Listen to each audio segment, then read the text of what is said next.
पिछले क्लास में हम लोग चर्चा किए थे वैल्यूज के ऊपर। एक बार हम करें। Yes sir. अभी तक क्या क्या हुआ है? Now student can take your seat. जाओ बैठ जाओ सभी लोग। ओके, वो हंसी मजाक खत्म करो यहाँ पे। Yes sir. ठीक है, वैल्यूज में क्या बताया? स्टार्ट किए थे values with quote of Mahatma Gandhi. Mahatma Gandhi quote में क्या बताया गया था तुम लोग को? वहां पे देख लो। और कैसे बिलीव थॉट बनता है, कैसे थॉट तुम्हारा वर्ड्स बनते हैं, कैसे वर्ड्स तुम्हारे एक्शंस बनते हैं, कैसे एक्शंस तुम्हारा हैबिट बनता है, कैसे तुम्हारा हैबिट्स वैल्यूज बनता है और कैसे तुम्हारा वैल्यू डेस्टिनी बनता है। इसी के बारे में चर्चा हुआ था। बस करेक्ट। Yes sir. उसके बाद हम बात किए थी गांधी जी का क्या वैल्यूज था। उसमें हमने लगभग 7 वैल्यूज का बात किया था, और भी हो सकते हैं जैसे self discipline, patience, Perseverance, integrity and so on. उसके बाद हमने बात किया, हमने एग्जांपल भी दिया था तुमको। सेम वैल्यूज को प्राप्त करने के लिए अलग अलग एक्सपीरियंस हो सकता है। Yes sir. जैसे मान लो कई लोग 10 घंटा पढ़ते हैं, कई लोग 15 घंटा पढ़ते हैं। मैं ये 10 घंटा हो सकता है आज हम भी पढ़ रहे हो और तुम भी पढ़ रहे हो, दोनों का एक्सपीरियंस अलग हो सकता है। ये 10 घंटे में बहुत मजा आ रहा है, ये 10 घंटा में उससे ज्यादा मजा आ रहा है, उससे कम आ रहा है। ये 10 घंटे का जो यात्रा है वो सब अपना अपना अनुभव होता है। तो कहने का मतलब कि सेम प्रिंसिपल वैल्यूज के लिए ही आदमी का अनुभव डिफरेंट हो सकता है। और उसमें मैंने एग्जांपल दिया था 2 लड़के का। एक लड़का मान लो क्रिकेट सीख रहा है, उसको इंकरेज किया जा रहा है। एक लड़के को पूरी तरीके से क्रिटिसाइज करके सिखाया जा रहा है, और सीखा तो वही चीज, तरीका अलग हो सकता है, अनुभव अलग हो सकते हैं, वो वैल्यूज कैसे यूज करेंगे इसके बारे में चर्चा हुआ था। उसका के अलावा वैल्यूज भी बात किए थे, गैम्बल वैल्यूज भी बात किए थे। अलग अलग हो सकता है, अलग अलग ऑर्गेनाइजेशन, ये अलग अलग कितने वैल्यूज। उसके बाद हम बात किए थे नेगेटिव वैल्यूज भी हो सकता है, जैसे रिजिडिटी हुआ कि हम आपको सुधारना ही नहीं, किसी पकड़ कर रहेंगे, नेगेटिव हुआ। जितना आदमी फ्लेक्सिबल रहेगा उतना ही क्या है पॉजिटिव। क्यों फ्लेक्सिबल वैल्यूज होना बहुत जरूरी है, यानी कि फ्लेक्सिबिलिटी होना बहुत जरूरी है, ये भी पॉजिटिव वैल्यू। Yes sir. इसके कॉन्ट्रास्ट में रिजिडिटी और हो सकता है। उसी तरह बात की फ्रस्ट्रेशन, फ्रस्ट्रेशन क्या है? Negative value. बात समझे? जो हॉस्टिलिटी, एंगर, ये सब क्या है? Negative values. और उस दिन हमने देखा था कि वैल्यूज और वर्चू में क्या अंतर है, दोनों एक है मगर भी क्या अंतर है। एक हम थ्योरी का बात करते हैं, वैल्यूज तो ऑल अबाउट योर थ्योरी, और जहां तक वर्चू का बात करते हैं क्या थ्योरी को हम प्रैक्टिकली उतार रहे हैं। ठीक है, ये बात हो गई। Yes sir. तो हमने उसके बाद क्या बात किया कि वैल्यूज होता क्या, उसका डेफिनेशन क्या है। बात समझे ना? उसका डेफिनेशन क्या है, वैल्यूज क्यों इंपॉर्टेंट है। वैल्यूज इसलिए भी इंपॉर्टेंट है क्योंकि ह्यूमन एक्शन को गाइड करता है, इस रास्ते पे होना चाहिए। यदि हमारा वैल्यू सिस्टम अच्छा होगा तो हमारा एक्शन भी अच्छा होने का संभावना है। यदि जो हम सोचते हैं, बिल्कुल बात है, एक्शन में वो चीज आएगा ही आएगा। यदि हम पॉजिटिव थिंकर है तो हमारा एक्शन भी पॉजिटिव होगा। यदि हम दूसरे के बारे में सोचते हैं तो जो भी एक्शन करेंगे वो दूसरे भी रिलेटेड होगा। जैसे आज हम मेंटल डिसऑर्डर वाले लोगों के बारे में सोच रहे हैं, उसके बारे में पॉजिटिव सोचते हैं। जो मानसिक रूप से ग्रसित है उसके बारे में पॉजिटिव सोचते हैं। सही बात है, जब हमको एक्शन मिलेगा, मौका एक्शन करने का, तो हम पॉजिटिव करेंगे उसके लिए, क्योंकि हम ऐसा सोचते हैं। जब तक हमारी सोच में बदलाव नहीं आया तब तक हमारे एक्शन में बदलाव नहीं होगा। यही समझना होगा हमको। बात समझे ना? ये क्लास में हो चुका है, तो आज फिर से क्लास स्टार्ट करेंगे कि वैल्यूज क्या होता है, वैल्यूज कितने टाइप्स के हो सकते हैं, वैल्यूज का क्लासिफिकेशन क्या है। सभी 4 different types of classification. Individual values क्या होता है, कलेक्टिव वैल्यूज क्या होता है, ठीक है, सोसाइटल वैल्यूज क्या होता है, एंड सो ऑन। बहुत सारे हायरार्की लेवल क्या होता है, सो ऑन, बहुत सारी चीजें। तो आज जानेंगे हम लोग वैल्यूज। वैल्यूज तुम्हारा डेंस रहेगा, यानी कि इसको तुम सर्कल में डाल दो। जैसे पिछले क्लास में बताया मैंने, यहाँ से स्टार्ट कर सकते हो लिखना भी। Yes sir. Value is all about guide human being, guide human life, guide human life. क्यों पर्टिकुलर वैल्यू रहेगा तो पर्टिकुलर एक्शंस करो। ह्यूमन लाइफ को गाइड करने का मतलब क्या है? तुम्हारा जो कोर्स ऑफ एक्शंस होगा उस पर असर करेगा वो सिस्टम। ठीक है, तुम्हारा ये गाइड क्या करेगा? ह्यूमन लाइफ का मतलब क्या है? Course of action. ये कोर्स ऑफ एक्शन में ये चीज दिखेंगे। सेकंड क्या है कि इस पे बहुत सारा बात की है, जैसे कि बहुत सारे कहते हैं कि वैल्यू कुछ नहीं, ये समथिंग जो भी गुड है और डिजायरेबल। कई हमारे इंडियन फिलोसोफर भी है, वो भी अलग तरीके से व्याख्या करते हैं। तो ब्रॉडर प्रेफरेंस में देखें, यदि हम इसको जनरल टर्म में देखेंगे, हर एक आदमी से पूछोगे अलग अलग हो जाता है इसका भी। यदि हम ब्रॉडर पर्सपेक्टिव पे देखें तो जनरल एक्सेप्टेंस है वैल्यूज का मतलब, तो क्या कह सकते हैं कि ये प्रेफरेंसेस, वैल्यूज के प्रेफरेंसेस, यानी कि हम इसको करना चाहते हैं, किस लिए करना चाहते हैं? ताकि हमारा क्या हो, appropriate course of actions, appropriate course of actions. इसलिए हम क्या करते हैं, ये सारे बहुत सारे प्रेफरेंसेस को लेते हैं, उसको एक्सेप्ट करते हैं। तो values are nothing, values are nothing, it is a preference. नहीं, कुछ चीज को हम प्रेफर कर रहे हैं, वो चीज को हम रख रहे हैं, इसलिए रख रहे हैं ताकि हम कोर्स ऑफ एक्शंस करेंगे, वो चीज हमको दिख रहे हैं। सिंप्लिसिटी, सिंप्लिसिटी भी एक वैल्यूज है, और इसलिए रख रहे हैं कि ताकि हम जब कोर्स ऑफ एक्शंस करेंगे तो हम सिंपल तरीके से उस चीज को दिखा सकें। जिस आदमी के अंदर सिंप्लिसिटी ही नहीं है, जिस आदमी के अंदर तुम्हारा ह्यूमिलिटी ही नहीं है, वो आदमी कैसे गरीब आदमी के साथ बातचीत कर सकता है? पॉसिबल ही नहीं। बात समझ रहे हो ना? ये सभी क्या है, प्रेफरेंसेस और what for the appropriate course of actions to be perform, या फिर एप्रोप्रिएट कोर्स ऑफ एक्शन या कह सकते हैं, या फिर यू कैन से आउटकम, जो भी तुम्हारा रिजल्ट होगा उसी चीज को, रिजल्ट को ध्यान में रखते हुए हम ऐसा प्रेफर करते हैं। ऑनेस्टी के साथ काम करेंगे, इसलिए मेरा रिजल्ट भी ऑनेस्टी वाला होगा एंड सो ऑन। तो कहने का मतलब क्या है, हम वैल्यूज को एक अलग तरीके से भी डिफाइन कर सकते हैं, यानी कि ये डिनोट करता है, ये denotes the degree of importance, कितना आप डिग्री ऑफ कोई चीज को इंपॉर्टेंस दे रहे हो। It denotes the degree of importance of something या फिर एक्शन, किसी एक्शंस को कितना आप डिग्री दे रहे हो, वैल्यूज दे रहे हो। देखो मैंने उस दिन भी कहा था, देखो मैं कोई नया चीज नहीं बता रहा, उस दिन मैंने बताया, उस दिन मैंने क्या बताया था, कुछ कुछ हमारे जो वैल्यूज होते हैं या तो फिर दो टाइप के हो सकते हैं, एक यूनिवर्सल भी हो सकता है या फिर एक कल्चरल भी हो सकता है। याद करो तुम लोग, यूनिवर्सल में बताया जैसे लव हो गया, क्या हो गया, यूनिवर्सल होगा, है ना। जैसे सिक्योरिटी हुआ, सबको सिक्योरिटी चाहिए, सबको सोशल रिकॉग्निशन चाहिए, सोसाइटी में उसका नाम सबको चाहिए होता है ये चीज, ठीक है, यूनिवर्सल वैल्यूज। कल्चरल वैल्यूज मतलब क्या है, कल्चर के हिसाब से डिपेंड करेगा। एग्जांपल देख लो, बेस्ट एग्जांपल तुम्हारा डेमोक्रेसी, फ्रीडम बताए थे इसके बारे में। यस सर, डेमोक्रेसी, फ्रीडम, ये सभी चीज क्या कल्चरल वैल्यूज है। यानी कि वो जगह मान लो कि डिक्टेटरशिप वाला हम लैंड में जाके हम डेमोक्रेसी का बात करें, फ्रीडम का बात करें तो मिलने वाला नहीं है, ठीक है। हाँ बिल्कुल गलत हो सकता है, समझ के बात को।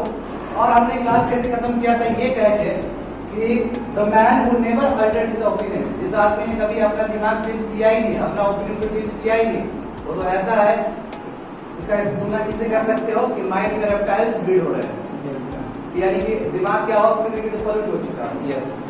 इसलिए आपको हर समय अपना क्या भी सिचुएशन का पता रहता है, आपको क्या करना होगा, सिचुएशन को चेंज करना होगा, सिचुएशन के हिसाब से अपने वैल्यूज भी चेंज करना है ना। इस पे बात हुआ था। अब हम बात करेंगे इस क्लास में, चलो इस पे हम कवर। अब हम बात करेंगे वैल्यूज प्रोस्क्रिप्टिव भी हो सकता है और प्रिस्क्रिप्टिव भी हो सकता है। तो हम डिवीजन का बात करेंगे, पहले लिख लिया तुम लोग इस इसको। वैल्यूज कैन बी, अभी ये ब्रॉडर डिवीजन, मतलब प्रिस्क्रिप्टिव क्या होता है, याद करो जरा, प्रिस्क्रिप्टिव क्या होता है, ये टर्म से फैमिलियर हो तुम लोग? बिल्कुल। प्रिस्क्रिप्टिव मतलब क्या होता है, नॉर्मेटिव, ठीक है, उसका मीनिंग क्या होता है, क्या होता है प्रिस्क्राइब करना, मतलब डिक्टेट कर देना सर। हाँ, बोल रहे हैं कि आपको ये करना, ठीक है। देखो वैल्यू सिस्टम दो हो सकते हैं, समझो, एक तुम्हारा क्या होता है प्रोस्क्रिप्टिव हो सकता है, एक प्रिस्क्रिप्टिव हो सकता है। देखो प्रोस्क्रिप्टिव मतलब क्या होता है, टू लिमिट, आप इस दायरे से उधर नहीं जा सकते हो, ऑब्स्ट्रैक्ट कर देना उस चीज को, समझे। इसका मतलब होता है रिस्ट्रिक्ट करना। जैसे एग्जांपल है कि तुम इससे बाइक दूसरा नहीं कर सकता। अब प्रिस्क्रिप्टिव मतलब क्या होता है, टू रिकमेंडेड करना, आप ये काम करो, इसमें सुझाव देना हुआ, इसमें रोक देना हुआ, बात तो एक ही हुआ कि आप इससे इस लाइन से क्रॉस नहीं कर सकते। और गेटिंग में समझ रहे हो बात को ना। और जानते हैं कि values is not applicable to individual, ये individual as well as plus organisation के लिए भी होता है। पिछले क्लास में बताया, याद करो, वैल्यू एक ऑर्गेनाइजेशन का अपना वैल्यू भी होता है, एक कंट्री का भी अपना वैल्यू होता है कि नहीं? कंट्री का वैल्यू होता है कि नहीं होता? जैसे आज हम कहते हैं कि वासुदेव कुटुंबकम, ये वैल्यूज है हमारा इंडिया का। सत्य में जयते, ये वैल्यू है हमारा भारत। यस, देखो value system can be divided into two parts, proscriptive and prescriptive. Proscriptive मतलब है रिस्ट्रिक्ट करना, यानी कि आप इस चीज से आगे नहीं बढ़ सकते। जैसे एग्जांपल है, ये सिविल सर्विस में यदि मैं वैल्यूज का बात करूं दोनों का, तो देखो प्रिस्क्रिप्टिव से मैं बात करूं तो मैं बोलूंगा कि देखो बाबू ऐसा है कि न्यूज़पेपर पढ़ा करो, बहुत इंपॉर्टेंट, ठीक है। और इसमें प्रोस्क्रिप्टिव है तो मैं तुमको डांट देगा यूट्यूब का हर वीडियो नहीं देखेगा, देखो लिमिट कर दिया, इकोनॉमिक्स का नहीं देखेगा यूट्यूब का, क्यों? क्योंकि तुमको गलत बताया जाएगा वहां पे मैक्सिमम, तो क्या लिमिट कर दिया मैंने कि तुम ये चीज नहीं कर सकते। तो values can be both types, proscriptive and prescriptive. Prescriptive में क्या कि हम बोल रहे हैं ये करना है तुमको, और प्रोस्क्रिप्टिव में लिमिट कर रहे हैं तुमको, नहीं ये नहीं कर सकता, इससे ज्यादा ऊपर नहीं जा सकता। और ये चीज में समझ में आ रहा है? चलो क्या लॉ किसमें आएगा? हाँ लॉ जैसे कंस्टिट्यूशन वगैरह बना हुआ है, हाँ प्रोस्क्रिप्टिव या प्रिस्क्रिप्टिव? वैल्यूज लॉस में क्यों डाल रहे हो उसको, अलग चीज है। वैल्यूज मतलब क्या होता है? वैल्यूज को डिफाइन किए ना, हाँ लिमिट करना, हाँ लिमिट हाँ करना। बिल्कुल, अच्छा उस सेंस में बोल रहे हैं, हाँ सही है। इसमें आएगा बिल्कुल प्रोस्क्रिप्टिव हुआ, वो बिल्कुल सही बात है तुम्हारा, ये प्रोस्क्रिप्टिव हुआ इस सेंस से देखोगे। लॉ है कि आप इस दायरा को पार नहीं कर सकते, लिमिट करना, हाँ लिमिट में बिल्कुल सही बात, लिमिट कर देना। जैसे सेक्शन 144 लगाना भी क्या प्रोस्क्रिप्टिव है कि बाहर आप इतना पर्टिकुलर इतना आदमी का संगठन बना के नहीं निकल सकते। जैसे वीडियो बनाना बात समझे? समझ में आया तुमको? Yes sir. अब बिल्कुल उल्टा उल्टा नहीं बोलना है तुमको, देखो तो वैल्यू समझ गए, values can be your proscriptive also and prescriptive also, ठीक है। और वैल्यू सिस्टम को हम दो भाग में तोड़ते हैं, देखो वैल्यू सिस्टम दो हो सकता है, एक प्राइमरी वैल्यूज हो सकता है, प्राइमरी मतलब वेरी इंपॉर्टेंट, और एक तुम्हारा सेकेंडरी हो सकता है, ठीक है, यानी कि सेकेंड वाला। अब देखो दोनों में अंतर क्या है, दोनों में अंतर ये है कि प्राइमरी मतलब क्या है, नॉट सब्जेक्ट टू चेंज, ये कभी चेंज नहीं हो सकता, not subject to change, not subject to change, ये कभी चेंज नहीं हो सकता। और ये क्या है, subject to change, subject to change. उसमें तो प्राइमरी वैल्यू में यूनिवर्सल हो जाएगा। हाँ बिल्कुल, एक्सीलेंट। प्राइमरी वैल्यूज ही एक्चुअली क्या है, यूनिवर्सल वैल्यूज कह सकते हैं, बिल्कुल ठीक है। मैं सेकंड वर्ड ठीक है। जैसे एग्जांपल देखो, रेस्पेक्ट, क्या रेस्पेक्ट कहीं बदल सकता है क्या? No sir. नहीं। कभी केयर क्या बदल सकता है क्या? No sir. कभी नहीं बदल। कंपैशन क्या बदल सकता है? नहीं। फेयरनेस जस्टिस क्या बदल सकता है क्या? सब कुछ चाहिए क्या? अच्छा, यदि मैं सेकेंडरी वैल्यूज की बात करूं तो हाँ, रिलीजियस बिलीफ चेंज हो सकता है। यदि आज हिंदू है तो हिंदू वाला रिलीजियस बिलीफ रहेगा, मुस्लिम है तो मुस्लिम वाला रिलीजियस बिलीफ रहेगा, तो हाँ सेकेंडरी वैल्यूज चेंज हो सकते हैं, जैसे कि डिपेंड, जैसे रिलीजियस बिलीफ सबका एक नहीं हो सकता है, सिचुएशन के हिसाब से चेंज हो सकता है। Situation, culture and many things. बात समझ रहे हो ना? जैसे रिलीजियस बिलीफ हो गया, जैसे प्रोफेशनल एथिक्स हो गया, आज हम टीचर है तो मेरा टीचर वाला एथिक्स होगा, आज यदि डीएम है कोई तो डीएम वाला उनका एथिक्स होगा, कोई आज सीएम है तो सीएम वाला एथिक्स होगा उनका, कोई ड्राइवर है तो एम्बुलेंस का ड्राइवर है तो उनका उस तरह का रहेगा, जो विद्यार्थी है विद्यार्थी का अपना प्रोफेशनल एथिक्स होगा। समझ रहे हो ना? यानी कि प्रोफेशनल एथिक्स क्या है, सब्जेक्ट टू चेंज है, जो प्रोफेशनल में हो उस हिसाब से तुम्हारा एथिक्स होगा। Yes sir. Professional ethics, personal ethics, personal ethics is all about your own thing, कह सकते हो बिल्कुल। जैसे एग्जांपल देखो, पॉलिटिकल फिलोसफी, कोई राइट विंग में बिलीव करता है, कोई लेफ्ट विंग में बिलीव करता है, ये सब्जेक्ट टू चेंज है कि नहीं? जिसको बीजेपी पसंद है वो बीजेपी के अंदर है, जिसको कांग्रेस पसंद है कांग्रेस के अंदर है, जो मार्क्सिस्ट पसंद है वो मार्क्सिस्ट के अंदर है। बात समझ में आ रहा है ना जी? तो पॉलिटिकल आइडियोलॉजी यानी कि पॉलिटिकल फिलोसफी भी क्या है, सेकेंडरी वैल्यूज। सो ऑन, समझ गए? तो हम कह सकते हैं कि values can be proscriptive and prescriptive, values दोनों ही हो सकते हैं। जहां तक वैल्यूज का डिवीजन के बाद प्राइमरी वैल्यूज होते हैं और सेकेंडरी वैल्यूज होते हैं। बात समझे? प्राइमरी वैल्यूज मतलब क्या है, जो यूनिवर्सल वैल्यू है, वो किसी भी कंट्री में जाएंगे तो उतना ही इंपॉर्टेंट है, केयर उतना ही इंपॉर्टेंट है ना, जस्टिस उतना ही इंपॉर्टेंट है, फेयरनेस उतना ही इंपॉर्टेंट है। आज सेकेंडरी वैल्यू बात करें तो क्या है, सब्जेक्ट टू चेंज है, चेंज हो सकता है, डिपेंड करता है तुम किस सिचुएशन में हो, डिपेंड करता है तुम किस कल्चर में हो, डिपेंड करता है तुम्हारे आसपास कैसे लोग जुड़े हुए हैं। समझ रहे हो बात को ना? बिल्कुल यही है। Values can be your primary values as well as secondary value, secondary value is subject to change. समझ में आया? कोई दिक्कत है? अब बात करेंगे कैरेक्टरिस्टिक्स ऑफ वैल्यू, वैल्यूज का कैरेक्टर क्या होता है, नेचर क्या होता है, वैल्यू होता क्या चीज। वैल्यू ये समझिए कि वैल्यू क्या चीज है कि जो गाइड करेगी कर लाइफ, ठीक है? गाइड कर रहा है कि नहीं कर रहा है? यहाँ पे देखो, यहाँ पे गाइड कर रहा है कि नहीं कर रहा है? समझ में आ रहा है? गाइड कर रहा है प्रोस्क्रिप्टिव और प्रिस्क्रिप्टिव करके। वैल्यूज क्या हो सकता है, प्राइमरी हो सकता है, सेकेंडरी हो सकता है। अब हम समझते हैं कैरेक्टर, कोई भी आंदोलन का कैरेक्टर लिखते हो, ये आंदोलन में ये चीज पाया गया, तो हम समझेंगे कि what is the character of values. लिखो इसको, खत्म करो बात जल्दी। Yes, sir. कोई दिक्कत है? No, sir.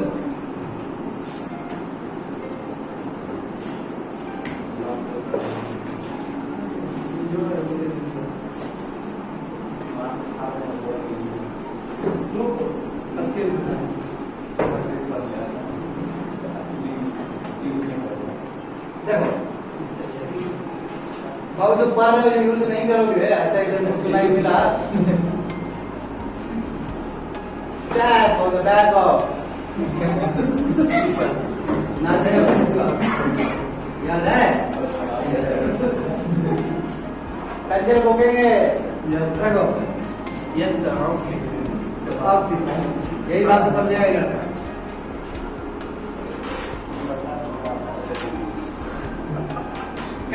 देखो कैरेक्टरिस्टिक्स ऑफ वैल्यू वैल्यूज के क्या क्या कैरेक्टर्स होते हैं। सबसे पहले बात है कि वैल्यू बहुत ही क्या है वेग। वैल्यूज क्लियर डिफाइन नहीं है। वैल्यूज क्या है वेग है। क्या होता है ऑनेस्टी क्या होता है ऑनेस्टी वेग है बहुत तरह। वैल्यूज क्या है अपने आप में बहुत वेग है। वेग मतलब क्या होता है अनक्लियर है। तो कैसे वेग मिलेगा वेग कब क्लियर कैसे होगा ये मतलब क्लियरिटी कब आएगा इसमें क्लियरिटी कब आएगा बताओ जरा हमको क्लियरिटी कैसे आएगा इसमें जब कोई एक्शन परफॉर्म कर लेंगे तो बात समझे ना ये क्लियरिटी तब आएगा जब कोई कोर्स ऑफ एक्शन हो जाए Yes, sir. तब डिफाइन होगा ऑनेस्टी भी क्या चीज Yes, sir. यानी कोर्स ऑफ एक्शन डिसाइड करता है कि क्लियर था कि नहीं था बात समझे ना Experience. बिल्कुल course of action is all about your experience Yes, sir. तुम्हारा एक्सपीरियंस ही है कह सकते हो Sir, knowledge भी तो हो सकता है, sir. बिल्कुल एक्सपीरियंस और ये सब आ जाएगा एक्सपीरियंस के अंदर Yes, sir. बात समझ में आ रही थी तो जो वैल्यू जो बड़ा भेग है वो क्लियर कब होता है जब हम कोर्स ऑफ एक्शन परफॉर्म करते हैं तब जाकर हमको पता चलता है अच्छा ये वैल्यू ये है कैरेक्टरिस्टिक्स क्या पहला समझ गया पहला फर्स्ट वन दूसरा क्या हो सकता है तुम्हारा वैल्यूज देखो दूसरा वैल्यू क्या हो सकता है कि ये हमको क्या करता है गाइड करता है बिहेवियर को गाइड बिहेवियर ये भी तो तुम्हारा क्या है कैरेक्टर ही है इस गाइड से बिहेवियर ये कैसा तुम्हारा बिहेवियर रहेगा ठीक है और जब क्रिएट गाइड करता है बिहेवियर को तब जाके ये मीनिंग क्रिएट करता है एंड देन क्रिएट मीनिंग तब ये मीनिंग क्रिएट करता है कैसे कोर्स ऑफ एक्शन के द्वारा वो तो समझ में आ रहा होगा अब देखो वैल्यू क्या है टेंड टू चेंज वैल्यू क्या है टेंड टू चेंज चेंज हो सकता है जैसे बताया ना मैंने अभी जस्ट बोला कि नहीं बोला जो सेकेंडरी वैल्यू है वो चेंज हो जा रहा है depending on the situation circumstances पे डिपेंड करता है यानी कि सिचुएशन पे डिपेंड करता है कल्चर पे डिपेंड करता है जो पीपल सराउंडिंग है तुम्हारा उस पर डिपेंड करता है तो बात समझे ना हम ये नहीं कह सकते कि वैल्यूज हमारा हमेशा सदा बाहरी रहेगा हमारा चेंज हो सकता है मगर जो कोर वैल्यूज जो प्राइमरी वैल्यूज है वो चेंज नहीं होना चाहिए love respect care emotions justice fairness ये चेंज नहीं होना चाहिए बाकी बहुत सारी चीजें प्रोफेशनल एथिक्स बताओ कभी टीसीएस में काम करते थे तो टीसीएस वाला मेरा प्रोफेशनल एथिक्स था डिफरेंट था और आज टीचर है तो आज का एथिक्स अलग है मेरा बात समझ लो चेंज हो गया है कभी हम हिंदू में बिलीव करते थे तो उस समय अलग है आज हम बुद्धिस्ट में बिलीव कर रहे तो अलग थॉट हो गया मैं पर्सनल नहीं बता रहा हूँ ऐसा होता है ये बोल रहा हूँ समझ रहे बात को Yes, sir. यस तो वैल्यूज क्या हुआ सब्जेक्ट पीछे Dynamic है, yes, sir.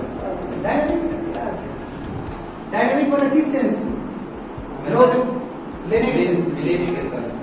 बिल्कुल तो वैल्यूज क्या हो सकता है जनरल भी हो सकता है वही किसी चीज को बढ़ा दिए जनरल भी हो सकता है या फिर स्पेसिफिक हो सकता है Yes. इसमें पर्टिकुलर हो सकता है हमारा पर्टिकुलर धर्म में है उसका पर्टिकुलर वैल्यू रहेगा Yes, sir. जैसे मान लो रोजा करना है पर्टिकुलर वैल्यू है कि सब साथ एक संगठन होकर रोजा कर रहे हैं ये भी क्या हुआ बिलीव हुआ वैल्यूज हुआ Yes. बात समझे Yes, sir. और वैल्यूज क्या हो सकता है कल्चर टू कल्चर डिफर करता है कल्चर टू कल्चर क्या करेगा डिफर करेगा एक कल्चर में जो वैल्यूज होगा वो डिफरेंट हो सकता है हिंदू का तुम्हारा वैल्यूज थोड़ा डिफरेंट होगा यदि मैं कल्चर लेवल पे बात करूं मुस्लिम का अलग होगा क्रिश्चियन का अलग होगा ज्यूज का अलग होगा बात समझ रहे हो बुद्धिस्ट का अलग होगा. हाँ ठीक है आप देखो जैसे कि इसने बोला था कि हम वैल्यूज कैसे ले सकते हैं कैरेक्टर क्या होगा it can be applied through learning also Yes, sir. Applied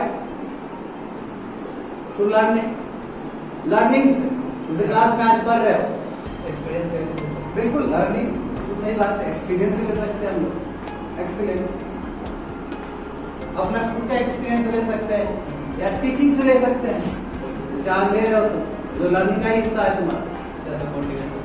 बिल्कुल बिल्कुल ले सकते हैं ठीक है दूसरे के लाइफ के एक्सपीरियंस से भी तुम ले सकते हो।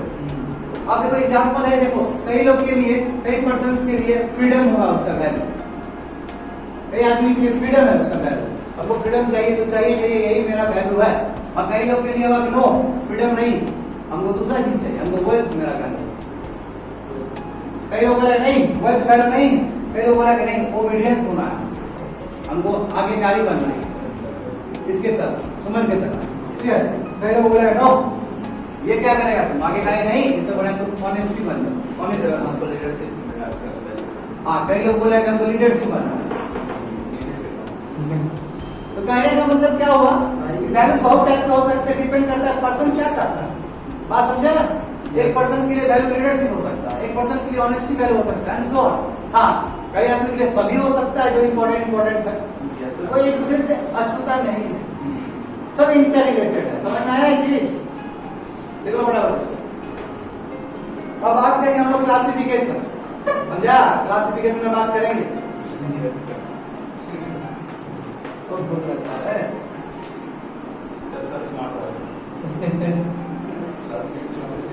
सब घेर लिया no sir no problem, I am no बताए आप लोग बताते हैं इस चीज को। Sir culture to culture differ. हाँ डिफर नहीं करता है, बताते हैं इस चीज को। आकाश समझ में आया तुमको, कोई दिक्कत है? कैसे एक वैल्यू प्रैक्टिकल बनता है बताओ जरा हमको।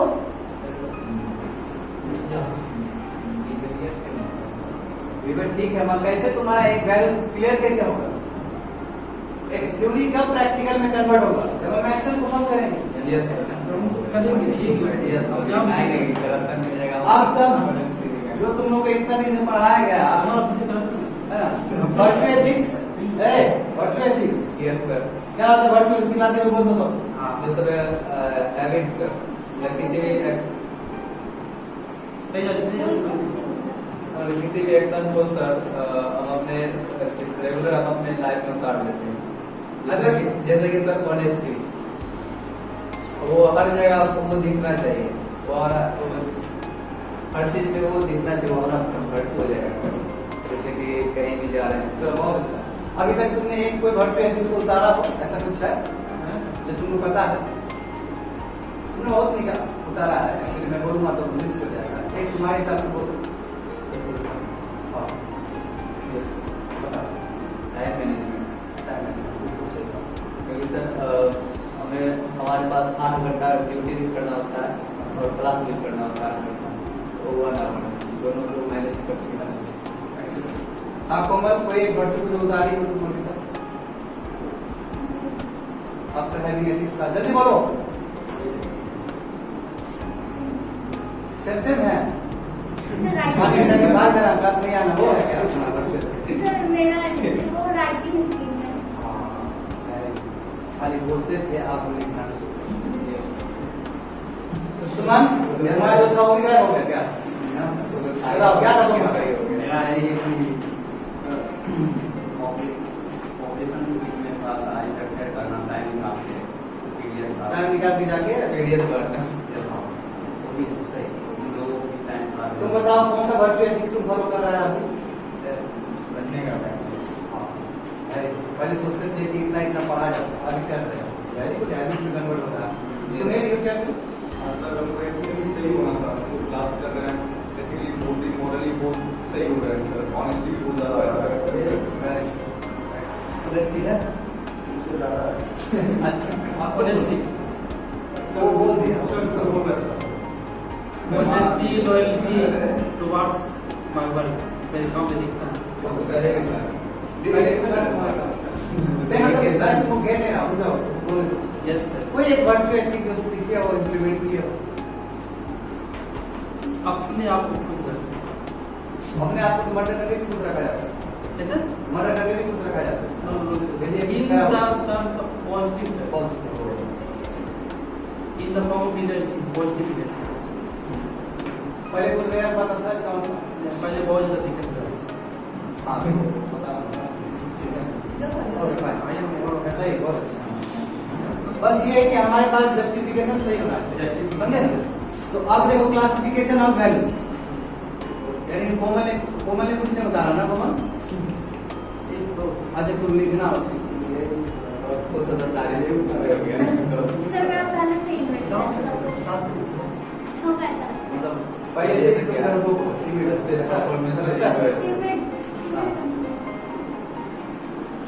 मोस्टली पे अटैक करेंगे तो कमजोर है वहाँ की ऑनेस्टी सब चीज इधर देखो बच्चे लोग, इधर देखो। अब हम क्या करेंगे, क्लासिफिकेशन ऑफ वैल्यूज। वैल्यूज को अलग अलग डिवाइड करें, ठीक है। अब देखो इसमें हम हिंदी में बात करूं, क्या इंजॉय नहीं करना है, जल्दी से देखो वैल्यूज को हम क्लासिफाई 4 तरीके से कर सकते हैं, 4 डिफरेंट तरीके से कर सकते हैं, ठीक है। तो मैं पहला करना चाहूंगा, पहला क्लासिफिकेशन ब्रॉड क्लासिफिकेशन, ये सभी को तोड़े। पहला क्या है, ब्रॉड क्लासिफिकेशन। सेकंड क्लासिफिकेशन तुम्हारा नेचर ऑफ वैल्यूज, वैल्यूज का नेचर कैसे होता है, उसके हिसाब से भी हम वैल्यू को क्लासिफाई कर सकते हैं। तीसरा देखो, तीसरा तुम्हारा क्या हो सकता है, ऑर्गेनाइजेशनल सेटिंग। ऑर्गेनाइजेशन लेवल पे भी होता है, ऑर्गेनाइजेशन लेवल पे भी हम क्या कर सकते हैं, वैल्यूज को डिवाइड कर सकते हैं, क्लासिफाई कर सकते हैं। और जो लास्ट पैरामीटर है वो क्या है तुम्हारा, हेरारिकल। जो तुम हायरार्की समझते हो, ऊपर से नीचे ऐसे लगा ये सब हायरार्की, ठीक है ना। हायरार्की सिस्टम जो है बिल्कुल वही से दिया गया है। हायरार्कियल अरेंजमेंट से हम क्या कर सकते हैं, वैल्यू सिस्टम को चेंज कर सकते हैं, यानी कि मतलब क्लासिफाई कर सकते हैं। तो आज क्लास में यही रहेगा हम लोग का, इसी पे चैप्टर में कि वैल्यूज कैसे क्लासिफाई कर सकते हैं। पहला क्या है कि ब्रॉड क्लासिफिकेशन, सेकंड क्या है nature of values, third one is organisational setting and fourth one is hierarchical arrangement. तो पहला देखते हैं हम लोग, पहला सबसे पहला बात करते हैं broad classification. Broad classification values क्या है, देखो ब्रॉड क्लासिफिकेशन यदि करोगे तो इसको 2 भाग में तोड़ सकते हैं। एक इंडिविजुअल वैल्यूज होता है, एक कलेक्टिव वैल्यूज होता है, इंडिविजुअल वैल्यूज। और एक क्या है तुम्हारा, कलेक्टिव वैल्यूज। क्या है ये, कलेक्टिव वैल्यूज। जैसे एग्जांपल देखो, इंडिविजुअल वैल्यूज मतलब क्या, कि जो हमारे अंदर होना चाहिए एज ए इंडिविजुअल लेवल, ठीक है। और कलेक्टिव वैल्यूज मतलब क्या, कि as a whole, being a part of the society, being a part of this nation, being a part of this state, हमारे पास क्या होना चाहिए। बात समझ रहे हो ना, यानी कि ये तुमको जिम्मेदारी देगा, एक नागरिक होने का एहसास देगा तुमको। जैसे मैं यदि इंडिविजुअल लेवल पर बात करूं तो क्या होना चाहिए, यानी कि पूरी तरीके से तुम्हारा ये पर्सनैलिटी से रिलेटेड होगा, है कि नहीं, कोई दिक्कत है। और ये हम कह सकते हैं कि हमारा पूरा एक गुड सिटीजन होने के नाते, एक अच्छा नागरिक होने के नाते। तो एक पर्सनैलिटी अच्छा हो, उसके लिए हमारे पास क्या कोर वैल्यू होना चाहिए, बिल्कुल सही बात है। लॉयल्टी होना चाहिए हमारे अंदर, है ना। किसी के भी साथ रहे तो वो खाना खा के छेद नहीं कर देना है, मतलब लॉयल्टी का अगेंस्ट हुआ ये बात। खाना खा रहा है, उसी के बारे में बोल रहा हो, खाना खिला रहा है, लॉयल्टी। देखो ऑनेस्टी, ऑनेस्टी, हार्ड वर्किंग, ये क्या है, इंडिविजुअल वैल्यूज। हार्ड वर्किंग हो सकता है, बिल्कुल हो सकता है हार्ड वर्किंग, लेकिन तुम सभी लोग, ठीक है, ज्यादा हार्ड वर्किंग है, बहुत ज्यादा। अब देखो, अब ये देखो, ये क्या है, एक तुम लोग क्या बात करना शुरू कर देता है। देखो collective values is all about related to give you the characters that leads to you or leads to become you a very good citizen of this country। यानी कि क्या है, कलेक्टिव का बात है। कलेक्टिव किस सेंस, कि तुम सोसाइटी का एक हिस्सा हो। जब तुम सोसाइटी का एक हिस्सा हो, तुम्हारे अंदर क्या वैल्यूज क्रिएट होने चाहिए, जस्टिस, सबको न्याय मिले, कुछ नहीं होता है छोटा कास्ट बड़ा कास्ट, सब बराबर है, समझे ना, इक्वलिटी। हाँ ये हुआ ना, नॉन डिस्क्रिमिनेशन, नॉन कौन आप नॉन बोला कुछ, नॉन एविल्स तुम लिख लेना। समझ में आया ये तुम्हारा broad classification, individual values, collective values. Individual values में it is all related to your personality, loyalty, honesty and how सच।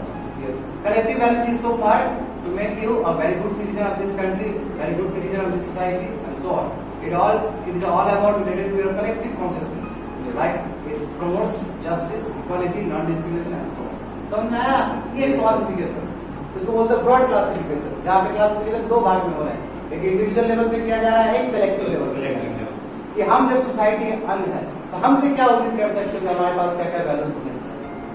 जैसे आज हमारे मेंटल डिसऑर्डर वाले इस सोसाइटी में हिस्सा है, यस एम्पैथी होना चाहिए, संपत्ति होना चाहिए। इंडिविजुअल रहेगा तभी तो कलेक्टिवली काम करेगा। ये चीज है ही नहीं, ये चीज है ही नहीं, ध्यान ट्रांसफर कैसे होगा? जिसके अंदर ऑनेस्टी होगा वही इक्वालिटी का बात करेगा, है कि नहीं? जिसके अंदर हार्ड वर्किंग होगा वही जस्टिस का बात करेगा। बात समझ? Yes sir. अब देखो, अब हम बात कर लेते हैं ऑर्गेनाइजेशनल सेटिंग का। देखो ये देखो ये भी बहुत अच्छा है, इसमें बहुत अच्छा चीज किया है।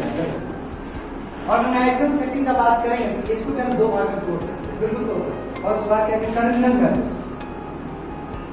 ये क्या है? Terminal values.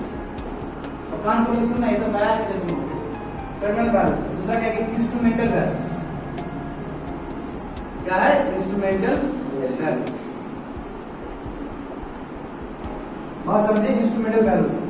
अब देखो इसमें कैसे पता चलेगा कि टर्मिनल वैल्यूज क्या है? देखो टर्मिनल सुने हो ना, टर्मिनल मतलब क्या होता है? एंड होना। टर्मिनल मतलब क्या होता है? एंड होना। यानी कि एट द एंड हमको क्या मिलेगा? यानी कि हमने जो चीज किया एट द एंड हमको क्या मिलेगा? क्या हमको सेटिस्फेक्शन मिलेगा? क्या हमको हैप्पीनेस मिलेगा? बात समझे ना? वही यानी कि हमारा जो कोर्स ऑफ एक्शन हो रहा है, जो काम हो रहा है, जो कोर्स ऑफ एक्शन हुआ वो जो कंप्लीट हुआ, तो टर्मिनल में एट एंड हमको क्या मिला? That values is your terminal values. तो इसी में हम बात करते हैं हैप्पीनेस। कोई काम कर रहे हैं यानी पढ़ाई कर रहे हैं, हैप्पीनेस नहीं मिलेगा तो फिर कैसे काम करेगा? हैप्पीनेस जैसे मान लो कोई कोर्स ऑफ एक्शन किए, जैसे मेंटल डिसऑर्डर वाले लोग के लिए तुमने अच्छा काम किया, अच्छा रहेगा, at the end you feel very satisfied. समझ जाओ ना? हैप्पीनेस। दूसरा क्या हो सकता है तुम्हारा? फ्रीडम। फ्रीडम होना चाहिए कि नहीं? काम कर लिए at the end you get freedom. समझे? और क्या हो सकता है? Comfortable life. कंफर्टेबल लाइफ के लिए आदमी इतना मेहनत कर रहा है, हर कोई मेहनत क्यों IAS IPS बनना चाहता है? Comfortable life. यस बात सही है। Powerful life, comfortable life. Yes ये सब क्या है? वैल्यूज है जी। एजुकेटेड लाइफ, इंटेलेक्चुअल लाइफ, ये भी क्या है? आज हम इतने किताब क्यों पढ़ते हैं? आज हम 10 घंटा क्यों पढ़ा रहे हैं? तुम 10 घंटा क्यों पढ़ रहे हो? इसलिए कि जो अंधकार है उसको दूर करना चाहते हो, इसलिए कि जो चीज अनअवेयर हो उसको अवेयर करना चाहते हो, इंटेलेक्चुअल लाइफ बनाना चाह रहे हो। क्या है? ये भी एट द एंड। बात समझे? इंटेलेक्चुअल लाइफ भी हो सकता है। ये ब्रैकेट बड़ा है तो ना ये जैसे तुम्हारा देखो प्रोफेशनल एक्सीलेंस। आज हम 10 घंटा कर रहे हैं, एक दिन में आ जाएगा कि बाबू 10 घंटा वाला जो चीज 10 घंटा पढ़ा रहे हैं वो 2 घंटा में पढ़ा सकते हैं। प्रोफेशनल एथिक्स क्रिएट होना, प्रोफेशनल एक्सीलेंस आना। जो सर्जन होते हैं, देखते हो सर्जन 40 साल का अनुभव होता है, 30 साल का अनुभव होता है, एक बार में वो बीमारी पता कर लेता है, यहाँ प्रॉब्लम है क्या है? यानी कि प्रोफेशनलिज्म में एक्सीलेंस आना, यही तो है एट एंड रिजल्ट। बात है तुमको सेटिस्फाइड करेगा। जो टीचर अभी बना है और जो टीचर 5 साल से अंतर है, और जो टीचर 10 साल से अंतर है, जो टीचर 40 साल से अंतर है। क्यों? तो सब प्रोफेशनल जो एक्सीलेंस है बढ़ते चला गया है। इसलिए कहते हैं कि कोई भी डीएम जो है जो रिटायर कर गया वो ऐसे नहीं, उनको पोस्ट मिलेगा। क्यों? उनको अनुभव है। एट द एंड क्या मिल रहा है हमको? कंफर्टेबल लाइफ मिल रहा है, इंटेलेक्चुअल लाइफ मिल रहा है, सो ऑन। हमारा प्रोफेशनल एक्सीलेंस वो बढ़ते चला जाता है। तो लिख लो ये वर्ड प्रोफेशनल एक्सीलेंस, ये बहुत ज्यादा इंपॉर्टेंट है। प्रोफेशनल एक्सीलेंस ये सब क्या चीज है? ये सब तुम्हारे टर्मिनल वैल्यूज है, एट द एंड हमें मिलते हैं। अब जहां तक इंस्ट्रूमेंटल का मतलब ये कोर वैल्यूज। इंस्ट्रूमेंटल मतलब क्या? कोर, जो बहुत इंपॉर्टेंट है, इसके बिना कुछ हो ही नहीं सकता। और उसमें बहुत सारे वैल्यूज के बिना कुछ हो ही नहीं सकता। एग्जाम्पल देख लो, तुम जानते हो अभी तक यही बताया गया। एग्जाम्पल क्या है कि देखिए कोई भी काम किया, उस काम में हमारा सिंसियरिटी नहीं हुआ, ऑनेस्टी नहीं हुआ, इंटीग्रिटी नहीं हुआ, तो कैसे काम हो सफल हो सकता है? बिल्कुल नहीं हो सकता काम सफल होना। मीन्स समझे? बिल्कुल मीन्स में जो किस चीज से लेके चलोगे कर सकते हो। बिल्कुल मीन्स में कौन सा कोर वैल्यूज तुम लेके चलोगे ताकि तुमको एंड में ये सब चीज मिल जाए। बात समझे? ऐसे कर सकते हो। तो क्या होगा हमारा? ऑनेस्टी होगा, लॉयल्टी होगा, इंटीग्रिटी होगा, विदेश के अगेंस्ट नहीं जा सकते हैं, सोवेनिटी का रेस्पेक्ट होगा हमारे दिमाग में, हमारे विवेक में। बात समझे ना? ये क्या है? तुम्हारे इंस्ट्रूमेंटल वैल्यूज है। ये क्या है? कोर वैल्यूज है। आई होप समझ में आ रहा होगा तुम लोग को। तुम्हारा इंडिपेंडेंस हो गया, क्या है ये तुम्हारा कोर वैल्यूज है। ओबीडियंस हुआ, क्या है? कोर वैल्यूज है तुम्हारा। हम सो बहुत सारे हो सकते हैं। और हाँ, नेगेटिव ट्रेड्स भी हो सकता है, इसमें गलत चीज भी हो सकता है। ठीक है, अब हम बात करेंगे ऑर्गेनाइजेशनल सेटिंग के हिसाब से, यानी ऑर्गेनाइजेशन के हिसाब से क्या बात करती है उसमें हम? सॉरी ये हायरार्कियल है। ठीक है, ये हायरार्की है तुम्हारा। एक टर्मिनल है, इंस्ट्रूमेंटल है। बदल देना, कोई दिक्कत नहीं। No problem. ऑर्गेनाइजेशनल सेटिंग के हिसाब से बात करूंगा तो मैं देखो ऑर्गेनाइजेशन सेटिंग के हिसाब से मैं बात करता हूँ तो यहाँ पे ऑर्गेनाइजेशन कर देना, ठीक है ना? यहाँ पे इसको ऑर्गेनाइजेशन बनाना, ठीक है, और यहाँ पे टाइटल बनाना, ठीक है। अब देखो यदि ऑर्गेनाइजेशनल सेटिंग का बात करूँ तो भाई इसमें क्या हो सकता है? इसमें दो केस हो सकते हैं। First one is your relationship. Relationship वाले वैल्यूज हो सकते हैं। और second one is your society. देखो इससे मिलता जुलता चीज सोसाइटी, सोसाइटल वैल्यूज, ये रिलेशनशिप वैल्यूज, ये सोसाइटल वैल्यूज। और रिलेशनशिप का मतलब क्या क्या? हमारा रिलेशन, हमारा वैल्यूज, हमारा जो रिलेशन है उसको कैसे दूसरे के साथ करता है, डील करता है। जैसे मान लो कि हमारे अंदर लॉयल्टी रहेगा तो कितने अच्छे से डील करेगा दूसरे पर्सन के साथ। मानो हमारे पास बेईमानी वाला कैरेक्टर रहेगा तो उसे साथ किस तरह डील करेगा? आर्गेटिंग में यानी कि रिलेशनशिप वैल्यू मतलब है वो वैल्यू जब हम दूसरे आदमी के साथ इंटरेक्ट करेंगे तो उस समय वो वैल्यू किस तरह काम करेगा। आर्गेटिंग में इसके कहते हैं इसको ऑर्गेनाइजेशनल सेटिंग है। बात समझे? और तो समझ में आ गया कि reflect how you relate with other people, कैसे तुम रिलेट विद पीपल। उसके लिए क्या चाहिए? उसके लिए समझ रहे हो वैल्यू, यानी कि लॉयल्टी ऑफ मोस्ट इंपॉर्टेंट है ये। सही बात है। लॉयल्टी, सिंसियरिटी, ओबीडियंस, है ना? ओबीडियंस कितना इंपॉर्टेंट है। जो आदमी ओबीडियंस रहता है उसके साथ देखते हो संपर्क कितना अच्छा हो जाता है। जो आदमी एक बार में जो बोल देता है, वचन दे देता है, वो कर देता है, तो उसका कितना अच्छा हो जाता है रिलेशन। ये भी समझना होगा तुमको। अब बार बार एक बार पैसा ले लिया भाग जाएगा वो, उसका रिलेशनशिप वैल्यू कैसा बनेगा? जान ही रहा है तुम लोग भी करके बैठा होगा। समझ में आ रहा है इसकी क्या है ऐसा सब। अब सोसाइटल वैल्यू क्या हुआ? देखो सोसाइटल वैल्यू का मतलब क्या हुआ? किस तरह एक इंडिविजुअल, ठीक है, एक इंडिविजुअल किस तरह सोसाइटी से जुड़ा हुआ है।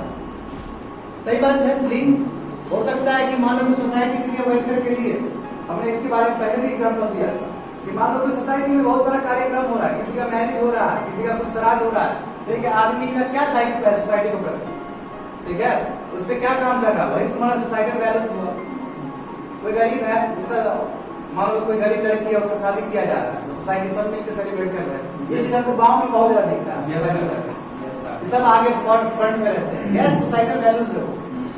बात समझ रहे हो ना? तो इस पर हमने क्या किया कि जो ऑर्गेनाइजेशनल और अरेंजमेंट है उसको दो भाग में तोड़ा। एक रिलेशनशिप वैल्यू, एक है कि तुम्हारा सोसाइटल वैल्यूज। इसमें जो हायरार्किकल तुम्हारा सेटिंग है उसमें टर्मिनल वैल्यूज और तुम्हारा इंस्ट्रूमेंटल वैल्यूज। अब एक बचा है लास्ट वन, ठीक है, जो कि बहुत ज्यादा इंपॉर्टेंट है तुम लोग के लिए। नेचर ऑफ वैल्यूज क्या होता है? ये हो गया, बिना दे इस चीज को, वहां की स्पेस नहीं है, इसके थोड़ा सा स्पेस चाहिए, ठीक है। इसको हम खत्म कर देंगे 10 मिनट्स में, डोंट वरी। नहीं तो फिर ये लटक जाएगा, नहीं ये खत्म कर देंगे, मॉड्यूल खत्म हो जाएगा।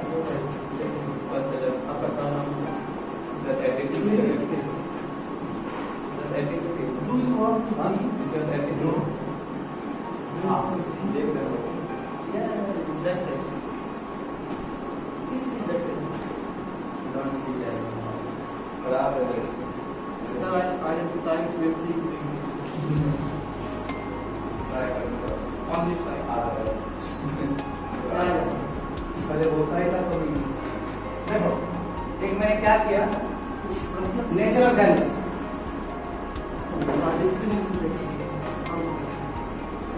हाँ ना, इधर देखो, इधर वैल्यू यहाँ पे लिखे थे ना, नेचर ऑफ वैल्यूज। इसमें भी अलग अलग हो सकते हैं, बिल्कुल अलग अलग हो सकते हैं। एग्जाम्पल देखो, इसमें तुम्हारा जिसको ट्रेंड देखो, पर्सनल वैल्यूज हो सकता है, एक पर्सनल वैल्यू हो सकता है, एक फैमिली वैल्यूज हो सकता है। फैमिली प्रति क्या तुम्हारा वैल्यूज होना चाहिए, ठीक है। ये तुम्हारा और सोशल कल्चरल वैल्यूज हो सकता है। बात समझ रहे हो? सोशल कल्चरल वैल्यूज हो सकता है।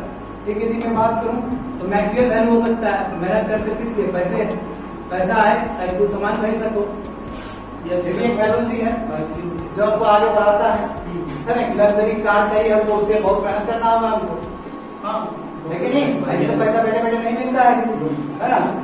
स्पिरिचुअल वैल्यू, ठीक है, पैसा मिल गया तो क्या हुआ, स्पिरिचुअल वैल्यू भी चाहिए हमको। Yes sir. सभी चीज जरूरी है। मोरल वैल्यूज चाहिए हमको, मोरल वैल्यूज, एथिकल वैल्यूज एक ही साथ आ जाएगा, ठीक है। And last one very very important, that is your, जो तुमको ऑब्जेक्ट से जो मिलता है, एस्थेटिकल वैल्यू।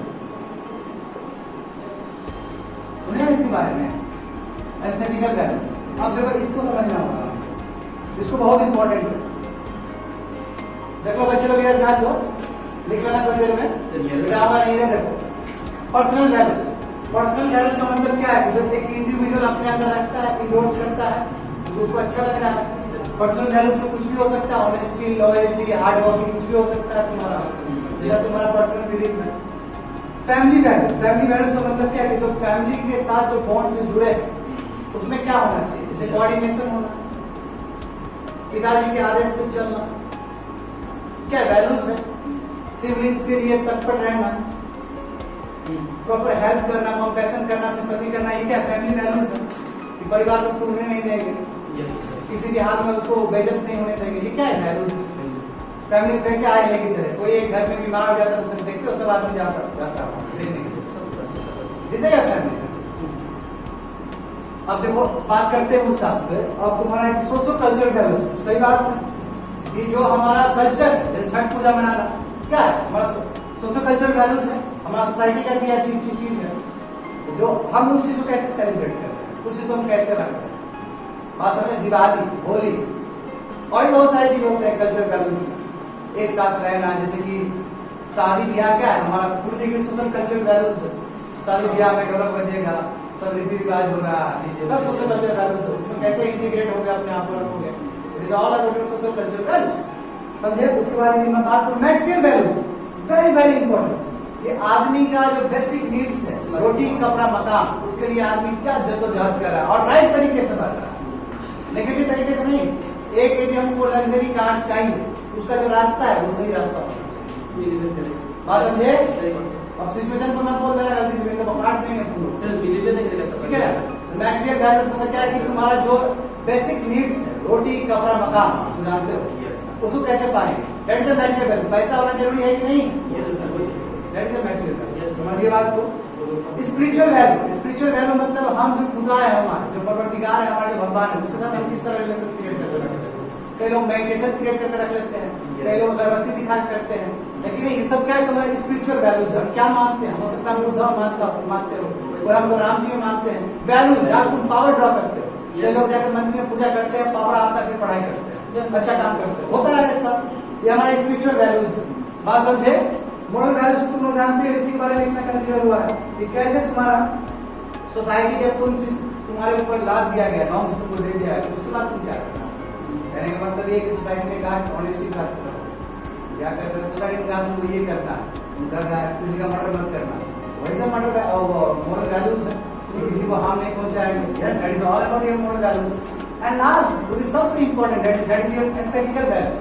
एस्थेटिकल वैल्यूज मतलब कोई किसी ऑब्जेक्ट को देखते हैं, जैसे ताजमहल को देखते हैं, तो ताजमहल से भी एक वैल्यूज आता है कि भारत में क्या विरासत रहा है, वहां से भी वैल्यूज क्रिएट हो रहा है। जैसे मान लो कोई एक मकबरा है जो गलत है, वो भी नेगेटिव वैल्यूज देता है कि हमारा क्या यहाँ पे बहुत बड़ा हत्याकांड हुआ है, तब जाके ये यहाँ पे स्टेप हुआ है, वो हमको नेगेटिव वैल्यूज देता है कि देखो ये क्या बता रहा है कि इतिहास बता रहा है कि इतिहास में बहुत गलत काम हुआ। बहुत तरह का बात है, जैसे स्टैच्यू ऑफ लिबर्टी को देखते हो पता चलता है कि फ्रेंच रिवोल्यूशन किस तरह हुआ, यहाँ से एक वैल्यूज क्रिएट हुआ कि नहीं हुआ। जैसे आज हम नेचर को देखते हैं, नेचर से भी एक वैल्यूज क्रिएट होता है कि नहीं होता है, और दूसरे के लिए किया जाता है, कर रहे हैं, नेचर भी एकदम काम होकर ह्यूमन बीइंग सॉल्व कर रहा है कि नहीं कर रहा है। तो जो एस्थेटिकल वैल्यूज है वो ऑब्जेक्ट से हम रिलाइज करते हैं कि यस ये चीज हो सकता है, कोई मोन्यूमेंट से हो सकता है, समझे ना, कोई पेंटिंग से हो सकता है, जहाँ आपको खुशी मिले, कोई पेंटिंग को देखते हो तो वाह कितना गजब का पेंटिंग है, जैसे मोनालिसा पेंटिंग, वहां से भी तुम्हारा एस्थेटिकल वैल्यू निकलता है। अब कोई पेंटिंग होता है कि जो बहुत गंदा पेंटिंग हो, जो कि सोसाइटी के लिए बहुत डिस्ट्रक्टिव, ठीक है, अब तुमने इस तरह इंटरप्रेट किया, वहां से भी वैल्यू क्रिएट हुआ, नेगेटिव वैल्यू क्रिएट हुआ। और नेगेटिव में ये सभी चीज क्या है, तुम्हारा नेचर ऑफ वैल्यूज है। तो हमने यहाँ पे वैल्यूज को कंप्लीट कर दिया, ठीक है। मैं क्लास ए पे कंक्लूड कर रहा हूँ। तो हमने क्या बात किया, हमने ये कहा है तुम लोगों को कि वैल्यूज को हम क्लासिफाई कर सकते हैं 4 तरीके से। एक हमारा ब्रॉड क्लासिफिकेशन है, एक ऑर्गेनाइजेशनल क्लासिफिकेशन है, एक हायरार्किकल है, और तुम्हारा एक नेचर ऑफ वैल्यूज है। इसका सब मैंने बता दिया। जैसे एग्जांपल है कि वैल्यूज को हम जब ब्रॉड क्लासिफाई करते हैं इंडिविजुअल लेवल पे और कलेक्टिव लेवल पे किए हैं। उसके बाद हमने किया है हायरार्किकल, यहाँ पे जो था हायरार्की लेवल को किस तरह प्रूव करें, उसमें टर्मिनल वैल्यूज था और तुम्हारा इंस्ट्रूमेंटल वैल्यूज था। टर्मिनल जानते हो कि at the terminal course of action हमको क्या मिलेगा, क्या हमको सेटिस्फैक्शन मिलेगा, क्या हमको हैप्पीनेस मिलेगा, क्या हमारा कंफर्ट लाइफ मिलेगा, क्या हमको इंटेलेक्चुअल लाइफ मिलेगा, बस हमारा कितना वॉइस सुना जाएगा, एंड सो मेनी थिंग्स। उसके बाद हम इंस्ट्रूमेंटल वैल्यूज की बात करते हैं, उसमें कोर वैल्यूज को कैसे लेके चलना है जब हम कोई कोर्स ऑफ एक्शन कर रहे हैं, यानी कि मीन्स के टाइम जो मैकेनिज्म उस टाइम हम क्या कर रहे हैं, क्या क्या वैल्यूज को आगे लेके चल रहे हैं। उसके बाद हमने बात किया ऑर्गेनाइजेशनल सेटिंग, यानी कि ऑर्गेनाइजेशन लेवल पे क्या हो सकता है, रिलेशनशिप वैल्यूज, किस तरह एक आदमी का दूसरे के साथ रिलेशन, ठीक है, क्या उसमें ऑनेस्टी है, क्या उसमें लॉयल्टी है, क्या उसमें प्रोमिसिंग क्वालिटी है, समझे, क्या उसमें ओबीडियंस वाला वैल्यूज है कि नहीं है। उसी तरह हम बात करते हैं तो उसका दूसरा सोसाइटल वैल्यू, हमारा एक आदमी का सोसाइटी के साथ किस तरह जुड़ा हुआ है, क्या सोसाइटी के लिए तत्पर है, कोई भी काम आता है तो कितना आगे फ्रंट में रहता है। सो लास्ट जो बात की नेचर ऑफ वैल्यूज, उसमें हम बात किए personal values, family values, social cultural values, moral values, spiritual values, mental values and aesthetical values. कर दिए।